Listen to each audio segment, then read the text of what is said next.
రాజన్న సిరిసిల్ల జిల్లా కేంద్రంలో పద్మనాయక ఫంక్షన్ హాల్లో ఈరోజు సిరిసిల్ల వస్త్ర పరిశ్రమ దాని అనుబంధ సంఘాల ఆధ్వర్యంలో వెలిచాల రాజేంద్రరావు గెలుపు కోసం ఆత్మీయ సమ్మేళనం ఏర్పాటు చేశారు.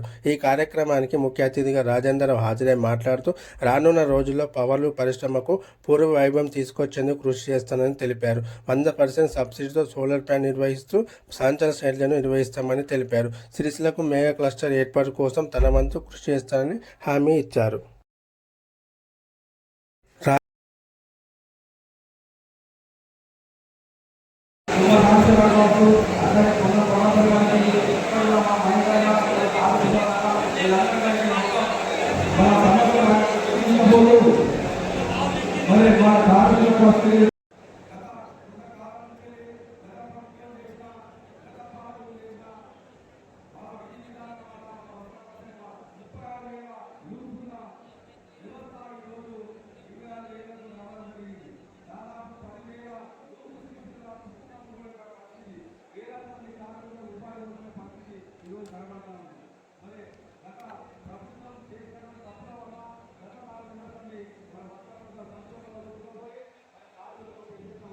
అంటే ఏకలకు అనే ఒక ఆయుపట్ట ఇంటి రాష్ట్ర వ్యాప్తంగా తీసుకోవాలి.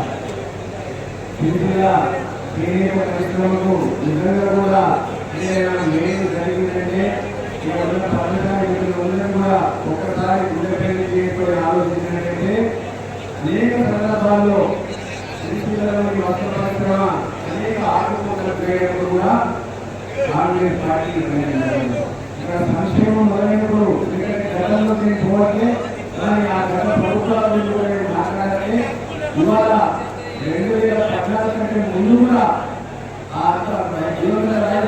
ముఖ్యమంత్రిగా ఉన్నప్పుడు కంటే ముందు కూడా వస్త్ర పరిశ్రమ స్థితిలో అనేకమైన ఆడుకోవడం.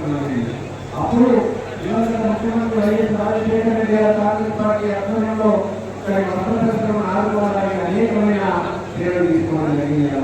అందులో భాగంగానే అంత్యోదయాలు అనేకంగా అర్థోదయాలు ఇవ్వడం జరిగింది. అలాగే 15 కుటుంబాలకు ఎస్టీలు ఇవ్వడం జరిగింది. వారితో పాటు అనేక మంది పట్టాలు కూడా ఇవ్వడం జరిగింది. అని చెప్పి మహిళా సంఘాలకు 5 లక్షల రూపాయలు కాంగ్రెస్ పార్టీ. దాంతో పాటు ఇక్కడ కార్మికులు అనేకమైన పథకాలు చేపట్టి ఇలా దీర్ఘకాలికంగా ఆర్థిక పరిష్కారాలు ముఖ్యమంత్రి వైఎస్ రాజశేఖర రెడ్డి గారు అనేకమైన పథకాలు అందించినప్పటికీ కూడా దురదృష్టవశాత్తు వారి యొక్క అకాల మరణం వల్ల వారి అన్నింటి ఇంప్లిమెంట్ చేయాలి. తెలంగాణ ఉద్యమం వచ్చిన తర్వాత తెలంగాణ ఉద్యమంలో తెలంగాణ రాష్ట్రాన్ని సోనియా గాంధీ గారు ఇచ్చిన తర్వాత కొత్త పుల్లలు ఇక్కడ పనిచేయాలి. ఈ రాష్ట్రంలో కేవలం ఓటు బ్యాంకు రాజకీయాలు చేయాలా, ఓటు బ్యాంకు రాజకీయాల వరకు వ్యవస్థలను కుదేలు చేసిన విధానం మనం 6 సంవత్సరాలుగా వ్యవస్థనే కుదేలు చేసింది. అందుకే ఇవాళ వాళ్ళ కూతాలు తెప్పించున్నాయి, పింకాలు చదువుతున్నాయని చెప్పి అనేకమైన ఆలోచన చేసుకుంటూ వస్తుంది. గత 6 సంవత్సరాలుగా ఈ యొక్క జిల్లా వస్త్రపరిశ్రమను ఆదుకోవాలన్న ఉద్దేశంతో బతుకమ్మ చీరలను ఇక్కడ పరిశ్రమించాలని చెప్పి నేను చాలా సంతోషపడుతున్నాను. దాని గురించి బాధపడాలి. ఎందుకంటే ఎవరికైనా కడుపు ఉండే ప్రయత్నం చేయాలి తప్ప కడుపు కొట్టే ప్రయత్నం చేయడం ఏ ప్రభుత్వం చేసినా సంక్షేమం ఉండాలి తప్ప సంక్షేమాన్ని ఎవరు కూడా విశ్వసించి పనిచేయలేదా. ఏ ప్రభుత్వం పనిచేసినా ప్రజల యొక్క సంక్షేమం, పరిశ్రమ యొక్క సంక్షేమం, ఈ రెండు కూడా అభివృద్ధి సంక్షేమాన్ని సమకాలంలో తీసుకునే ఉద్దేశంతోనే ప్రభుత్వాలు పనిచేస్తున్నాయా. ఆ సంక్షేమ పథకాలు తీసుకెళ్ళినప్పుడు మరి వాళ్ళకు బకాయి ఎందుకు పెట్టిందని మనం ఆలోచించాలి. సంక్షేమమే వారి ఉద్దేశం ఏంటంటే గత ప్రభుత్వం ఇక్కడ వస్త్ర పరిశ్రమకు 270 కోట్ల బకాయిని ఎందుకు పెట్టిందని నేను వస్తున్నాయా. ఈ సంక్షోభానికి కారణం వాళ్ళు కాదని చెప్పి నేను అడుగుతున్నా. వాళ్ళు చేసిన పాపానికి ఇలా పరిహారం మీరు కట్టాల్సి ఉంటుంది. అయినా మేము బాధపడలేదు. ఎందుకంటే ప్రభుత్వం నుండి ప్రభుత్వానికి ఇవాళ పథకాలన్నీ మారుతుంటే ఆ ప్రభుత్వం గత ప్రభుత్వం చేసిన అభ్యర్థులను తప్పకుండా అప్పులను తప్పకుండా ఒక అనాపేక్ష పూర్వకంగా కట్టే బాధ్యత మా ప్రభుత్వం తీసుకుంటుంది.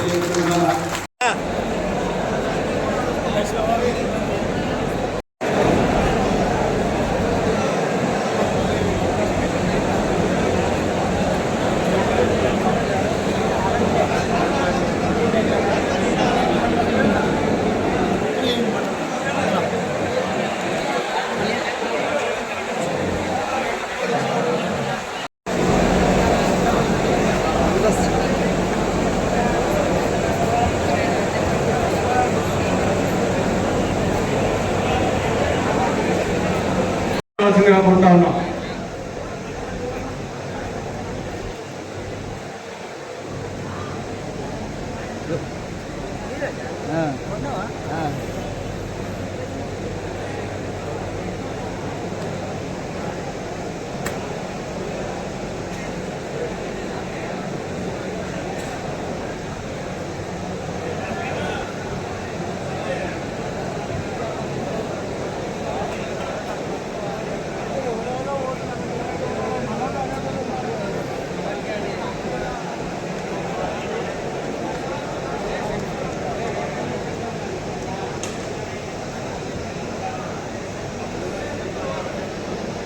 కార్యక్రమంలో పాల్గొంటున్న పెద్దలు ముస్తాఫా వాస్తవ్యులు చక్రారెడ్డి గారిని వేదిక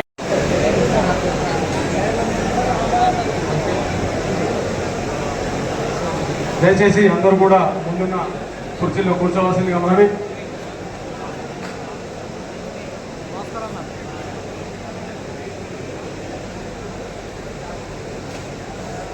ఈ రోజు కార్యక్రమానికి చేసిన పెద్దలు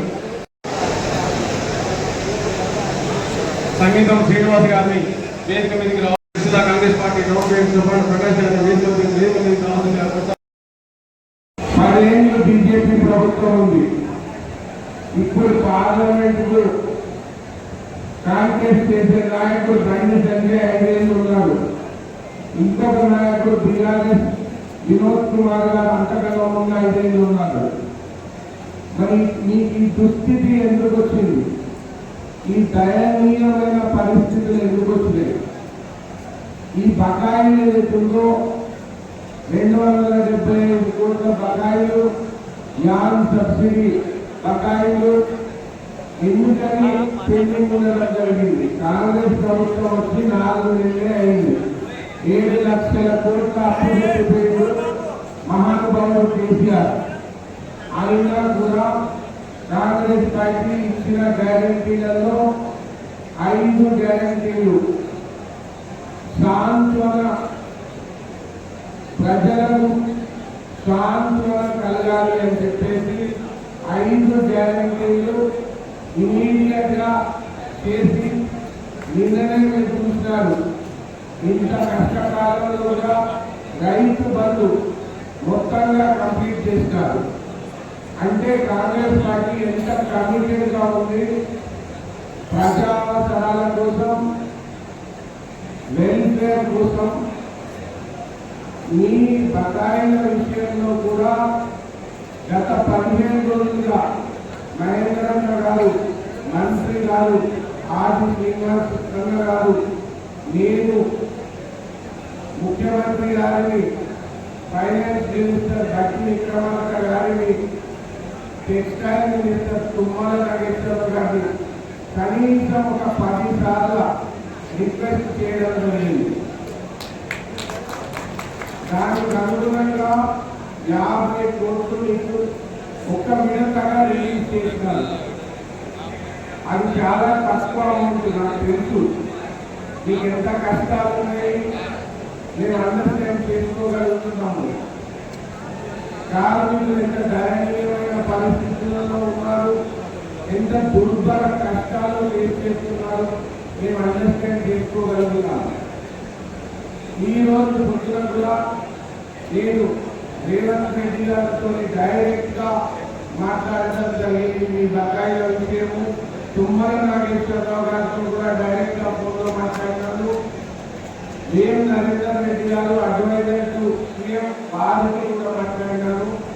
మా కాంగ్రెస్ పార్టీ జనరల్ సెక్రటరీ, మా రాష్ట్రానికి ఇన్ఛార్జ్ దీపా దాస్ మున్షి గారితో పొద్దున్న నుండి 6 సార్లు ఫోన్ మీద మాట్లాడినారు. ఆమె కింద రోహిత్ చౌదరి సెక్రటరీ ఉన్నాడు, ఆయన కూడా గంటకు జ్ఞాపకం చేస్తున్నారు.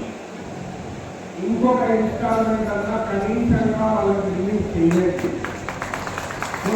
కొంత సాంత్వన ఉంటుంది, వాళ్ళకు కొంత రిలీఫ్ ఉంటుంది అని చెప్పడం జరిగింది. దాంతో పాటుగా కార్మికులకు యాన్ సబ్సిడీ ఖచ్చితంగా అది కూడా ఈ నేనైతే చాలా హోప్ఫుల్గా ఉన్నాను. ఈ రోజు రేపో ఖచ్చితంగా అవి పడతాయి. ఆ దిశగా మేమైతే సిన్సియర్గా పనిచేస్తున్నాం. ఇంకొక మాట అయితే చెప్పగలుగుతాను. ఎలక్షన్ ఇంకా 3-4 రోజులు మిగిలినాయి. 13వ తారీఖు ఎలక్షన్ ఉంది. ఎలక్షన్ అయిపోయిన తర్వాత కోడ్ ఆఫ్ కండక్ట్ అయిపోయిన తర్వాత మహేందర్ అన్న కానీ మొన్నం ప్రభాకర్ అన్న మంత్రి గారు కానీ నేను కానీ ఆర్సీన కానీ మీ బకాయిలు ఇచ్చేంత వరకు నిద్ర కూడా పోదు. మీ బకాయిలు మొత్తంగా ఇప్పించిన తర్వాతనే నేను చక్కగా నిద్రపోను. అంత మాత్రమే లేకుండా ఖచ్చితంగా నేను చెప్పగలుగుతాను. మరి దుస్థితి కలిగించిన వాళ్ళు మళ్ళా మీ ముందుకు వాళ్ళే వచ్చి మా గురటేది ఇంకోసారి అడిగితే న్యాయం మాకు ఏ రకంగా న్యాయము మీరే చెప్పాలి. వాళ్ళే మిమ్మల్ని దుస్థితికి తీసుకొచ్చిండ్రు. వాళ్ళే మిమ్మల్ని దయనీయమైన పరిస్థితులకు తీసుకొచ్చిండ్రు. మళ్ళా వాళ్ళే మీ ముందుకు వచ్చి ఈసారి మాకెవరో ఏంటని అడుగుతుండ్రు. న్యాయమా ధర్మమా? వాళ్ళు లేకపోతే దుస్థితి ఉండేది కాదు మీకు. మరి వారే మళ్ళా ఈ రోజు మీ ముందుకు వచ్చి ఓటర్ మాకే ఏంటి అని అడిగితే మీరు వేస్తారా? ఒక్కసారి మీరు ఆలోచించుకోండి. మీరు ప్రజలకు కూడా తెలియజెప్పాల్సింది ఏంటంటే కాంగ్రెస్ పార్టీ కమిటెడ్గా ఉంది, చెప్పింది చేస్తుంది. మా ముఖ్యమంత్రి గారు రుణమాఫీ విషయంలో అది మీకు సంబంధించింది కాకపోవచ్చు. రైతు రుణమాఫీ విషయంలో లక్ష్మీ నరసింహస్వామి గారి సమక్షంలో 2 లక్షల రుణమాఫీ ఆగస్టు 15 లోపు ఖచ్చితంగా మాఫీ చేస్తాము, లేకపోతే నేను ముఖ్యమంత్రి పదవికి రాజీనామా చేస్తా అన్నాడు. ఎవరైనా భారతదేశంలో అంత పెద్ద ఛాలెంజ్ ముఖ్యమంత్రికే రాజీనామా చేస్తానని ఉన్నారా? అంటే ఎంత కమిటెడ్గా ఉన్నాము. ఒక కమిట్మెంట్ ఇస్తే ఆ కమిట్మెంట్ ఫుల్ఫిల్ చేసేదానికి ఎంత కమిటెడ్గా ఉన్నామో మీరు ఒక్కసారి ఆలోచించండి. మీ విషయంలో కూడా మేము 100% కమిటెడ్గా ఉన్నాము. ఈ బకాయిల విషయంలో కానీ మీ ఆర్డర్ల విషయంలో 12 నెలలు ఈ వస్త్ర పరిశ్రమ నిరంతర కంటిన్యూస్గా నడిచేదానికి ఎట్టి పరిస్థితులలో కృషి చేసి మీకు ఆర్డర్లు ఇప్పిస్తాము. మీ పరిశ్రమ ఆగకుండా నడిచేదాన్ని మీ పవర్ సబ్సిడీ ఏదైతుందో విషయంలో మీకు చాలా సఫరింగ్ ఉంది. 10 HP వరకు 50% పవర్ సబ్సిడీ ఉంది. కర్ణాటకలో 15-20 HP వరకు కూడా జీవో ఇవ్వడం జరిగింది అని ఆ జీవో కూడా నాకు చూపించినారు. తప్పకుండా ముఖ్యమంత్రి గారి దృష్టికి తీసుకెళ్ళి కర్ణాటకలో ఇచ్చిన రీతిలోనే మన దగ్గర కూడా ఖచ్చితంగా మీకు ఇచ్చే ప్రయత్నం చేస్తారు. అది పెద్ద విషయం అని నేను అనుకోవట్లేదు. నా మిత్రుడు గాజుల బాలయ్య గారు మొత్తానికే ఫ్రీ పవర్ ఇవ్వండి మాకు అని అడిగినాడు.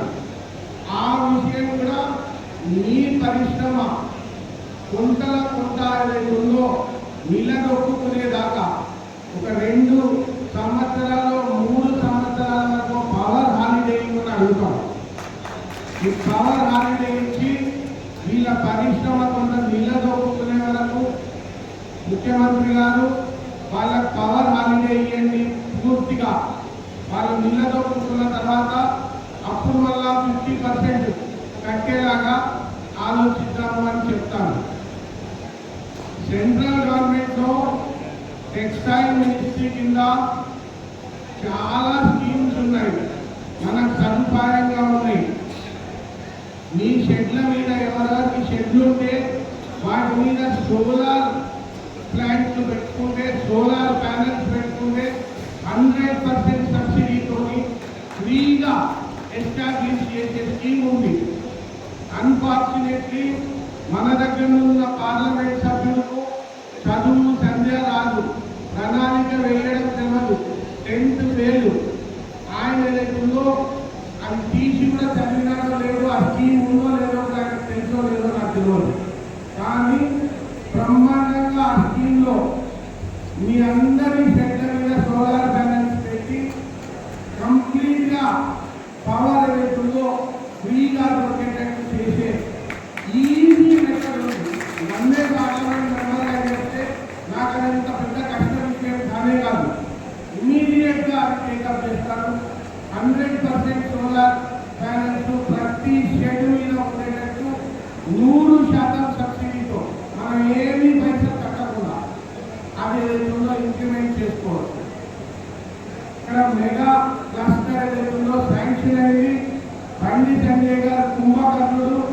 నిద్రపోయినాడు. ఆయన తెలివి లేదు కాబట్టి హన్మకొండ తీసుకుపోయినారు. ఇక్కడ మెగా క్లస్టర్ కు తప్పకుండా నేను పార్లమెంట్ మెంబర్ అయితే మళ్ళీ నా శాయశక్తుల ప్రయత్నం చేసి ఇక్కడ మెగా క్లస్టర్ అలాంటి చేస్తాను. నిన్న చూసినారు ప్రైమ్ మినిస్టర్ మోడీ గారు వేములవాడకు వచ్చినారు. వేములవాడ మనకు పెద్ద దూరం కాదు, పక్కకే ఉన్నది.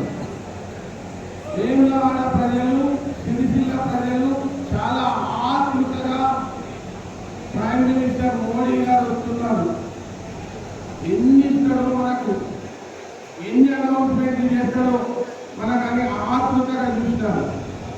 వేములవాడకు సంబంధించి వేములవాడ పుణ్యక్షేత్రాన్ని దక్షిణ కాశీ అని సంబోధించింది, మంచి పేరు పెట్టి సంబోధించింది, సంతోషమైంది.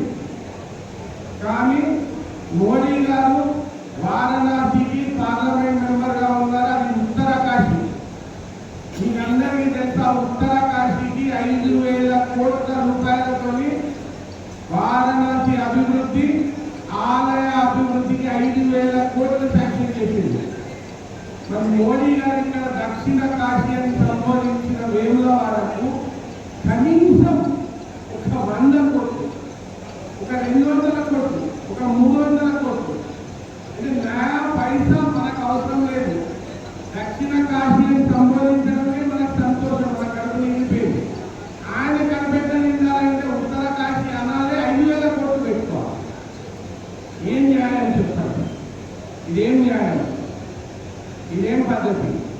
పక్కకే సిరిసిల్ల వస్త్ర పరిశ్రమ ఏదైతుందో సంక్షోభంలో ఉన్నది, ఆత్మహత్యలు చేసుకుంటున్నారు, చాలా దౌర్భాగ్యమైన పరిస్థితులలో ఉన్నారు.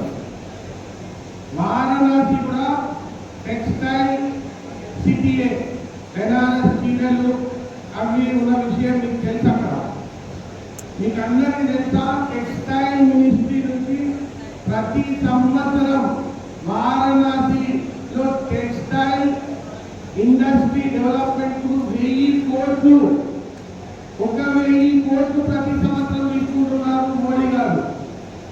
ఒక్కసారన్నా ఇక్కడ దాకా వచ్చినాడు. బండి సంజయ్ గారు ఏదైతుందో మోడీ గారు చెవు కొరకొస్తుండే కదా, పక్కకే కూర్చుంటాడు, నాతో ఫోన్ మాట్లాడతాడు అని అంటాడు, నాకు బాగా దగ్గర, నాకు సాన్నిహిత్యం ఉంది అని అంటాడు. ఒక్కసారి చెవు కొరిస్తే పక్కకి సిరిసిల్ల చేనేత కార్మికులు ఉన్నారు సార్, ఇక్కడ చేనేత పరిశ్రమ సంక్షోభంలో ఉంది సార్, మీరు ఒక అనౌన్స్మెంట్ చేయండి సార్, నేను అండగా ఉంటా. నా వారణాసి ఒకటే కాదు, ఈ సిరిసిల్ల చేనేత పరిశ్రమను కూడా ఆదుకుంటా. నేను 200 కోట్లు ఏదైతుందో దీనికి ఇమీడియట్ గా ఈ రకంగా ఈ స్కీమ్లను ఇస్తా అంటే మీరందరూ పాలాభిషేకం చేయకూడదా? మా మీటింగ్ వద్దురా? ఏమనగానే పని. మనసు ఉంటే మార్గం ఉంటుంది. మనిషికి ప్రేమ ఉండాలి. ప్రేమ అక్కడ ప్లేస్ మీద ఉండాలి, అక్కడ వ్యక్తుల మీద ఉండాలి, అక్కడ ప్రజల మీద ఉండాలి, మనసు ఉండాలి. మనసు ఉంటే మార్గం ఉంటుంది. మోడీ గారికి మనకి ఏమి చేయాలన్న మనసు లేదు కాబట్టి తెలిసినకి ఏమి అనౌన్స్ చేయకుండా, వేములవాడకి ఏమి చెప్పకుండా గాడిద గుండు ఇచ్చిపోయింది, గుండు సున్నా పెట్టిపోయింది. గుండు సున్నా పెట్టిన పార్టీకి మళ్ళా మనం చేసి అందరం ఎక్కించుకుందామా? న్యాయమా? ధర్మమా? ఇంకొక ధర్మం విషయం మాట్లాడాలి. అక్షింతలు ఎప్పుడు పుడతాయి? పెళ్ళి అయినాం కదా, పెళ్లి కన్నా ఉందా? మనం ఒక ఇన్విటేషన్ కార్డు తీసుకొని మీ ఇంటికి వస్తా, పెళ్లికి రాదు, ఎంత అక్షింతలు చేత పట్టుకొని వస్తుందా? కాదు కదా. పెళ్లి అయిన తర్వాత విగ్రహం పెట్టిన తర్వాత తాళి కట్టిన తర్వాత అక్షింతలు అందరు చేసి ఆశీర్వదించండి అంటారు. సీతారాముల వారి కళ్యాణం అయినాకనే కదా అక్షింతలు తీసుకొని కళ్యాణం చేసుకోలేదు. రాముల వారి పాదాల దగ్గర ఉన్నాయి. అయోధ్యలో ఆలయం కంప్లీట్ కాలేదు, అయోధ్యలో ప్రాణ ప్రతిష్ట కాలేదు విగ్రహం. అక్షింతలు ఎక్కడ ఉంటాయండి? ప్రాణ ప్రతిష్ట కాకముందు, పూజ కాకముందు. అది వట్టి బియ్యం కదా, వట్టి బియ్యాన్ని అక్షింతలు అనొద్దాం. అది శ్రేష్టమా? హిందూ మత ఆచారాల ప్రకారం కూడా చేసుకోవడం శ్రేష్టం కాదు. పట్టి బియ్యాన్ని పట్టుకొని పసుపు రాసి అక్షింతలన్నారు. నెల ముందే ప్రాణ ప్రతిష్ఠ చేయక ముందు, ఆలయం కంప్లీట్ కాక ముందు దేశం మొత్తంలో బియ్యాన్ని కలిసి అక్షింతలు వచ్చినాయి. అమ్మ అక్షింతలు వచ్చినాయి కాబట్టి బీజేపీకి ఓటేయాము. ఒక నయా పైసా పని చేయవు, ఒక స్కూల్ పెట్టవు, ఒక హాస్పిటల్ పెట్టవు, కడుపు కష్టాలు అందరికి అయితా ఉండదు, ఏం బాధ ఉండదు.